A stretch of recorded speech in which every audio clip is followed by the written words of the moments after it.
Euskadi. Andiden dende Irún a Somorrostro e de Ustarroz a Berguenda.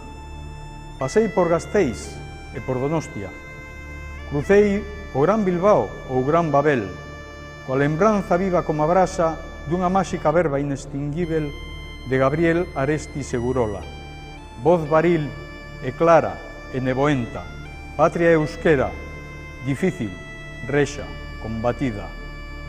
O rumor do mar tiña unha música fosca, poderosa como a mensaxe dun antergo Deus. A luz tenra dos vales, sofrindo un ceo gris tristura, escoaba a lavarada das cores da Icurriña, símbolo dun pobo que non poderá ser destruído endexamais. O camiño é unha nostalgia. Manuel María.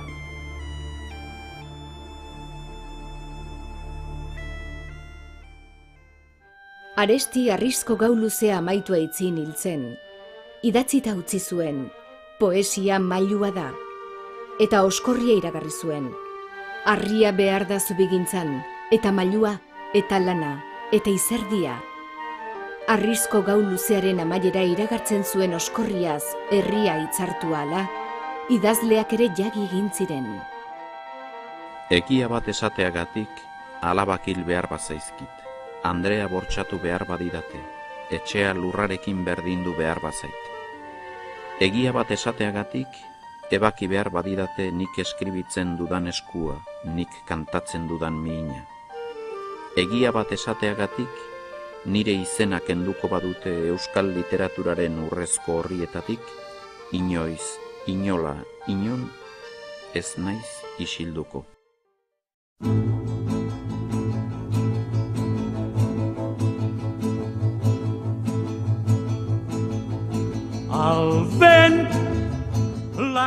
Ahotsak aldarri bihurtu ziren. Urteetan eta urteetan isilarazitako nahiak, gau luzean ereindako haziak, ernaldu, lehertu egin ziren.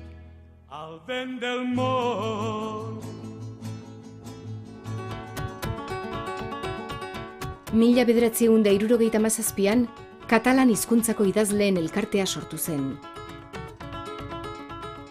3 urte geroago, 1980an, Galiziera hizkuntzako idazleen elkartea sortu zen.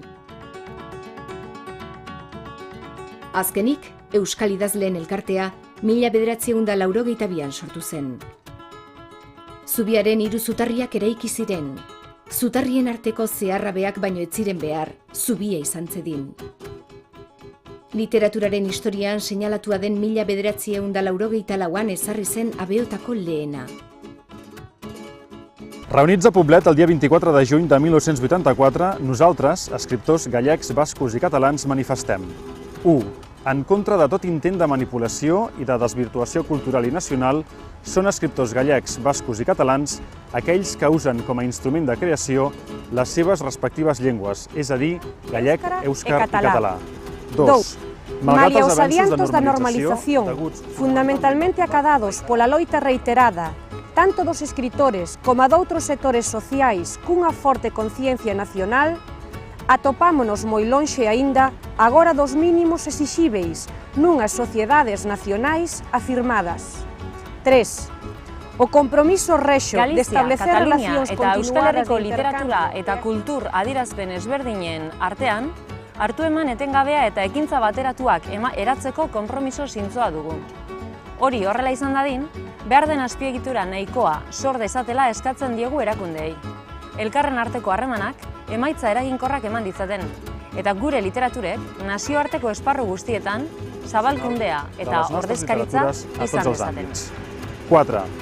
El compromís de les nostres associacions de mantenir una relació constant, mitjançant la creació d'un equip de treball conjunt amb la missió, entre d'altres, de garantir l'intercanvi d'informació sobre la producció literària, posar en marxa publicacions comunes, impulsar traduccions mútues, així com beques destinades a afavorir els transvasaments d'experiències culturals, vetllar per la defensa conjunta i solidària dels interessos professionals.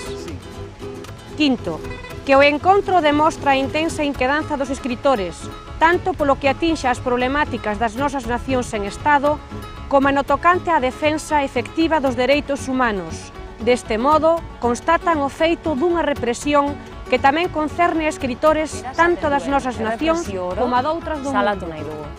Biltzar Biltzar honetan zabaldu den bidean aurrera begira, lan egiteko asmoz, bigarren biltzarrerako deia luzatzen diogu geure buruari. Datorren urtean, Euskal Herrian.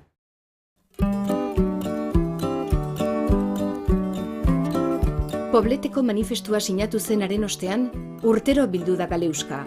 Elkarteek antolaketan elkarri txanda hartuz, hala antolakuntzan nola biltzarren lekuen eta gaien hautaketan.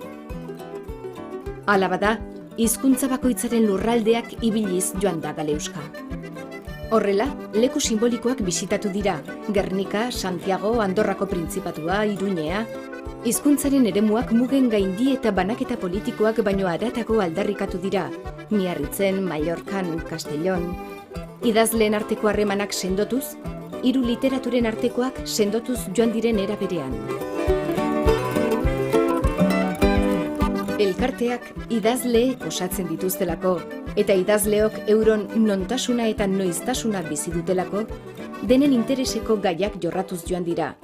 Hala nola, hizkuntzen eskubideak, horien normalizazioa, erakundeekin harremanak, itzulpengintza, tradizioa, abanguardia, haustura, transgresioa. 2006 urteko Galeuskara iritsi arte, Iruñean bigarrenez.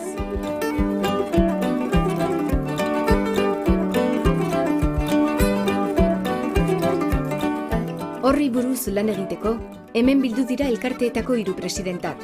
Tradizioa eta haustura, abanguardia eta iragana, tabuen urraketa, hori dena eta gehiago irudikatzeko ezin egokia den leku honetan, Txillida lekun. Artean simboloek eta ikurrek duten balio simbolikoa dutelarik, aipagarria da aurtengo Galeuskan jorratzeko hautatu den gaia, tabua. O tabú é aquelo que dá razón de ser ao escritor para transgredilo. É fundamental, é importantísimo que o escritor como unha punta de lanza social vaya abrindo, vaya rompendo os tabús que xenerou a propia sociedade para facela avanzar. 150 urte dira Freud jaio zala, hark idatzizun totem eta tabu, aztertu ahal izateko gizarte jakin batean zer den sakratua eta zer den debekua, eta esan daiteke zoritxarrez politikoki eta kulturalki ere gure nazioak oraindik ere tabu direla eta debekatuak direla. Galeuska continua sent un tabú vist des de l'òptica de l'estat espanyol, vist des de l'òptica espanyola, perquè continuen no acceptant-se les característiques específiques de poble, dels nostres pobles, de pobles individualitzats, amb una llengua, una història, una cultura i, lògicament, una literatura diferents.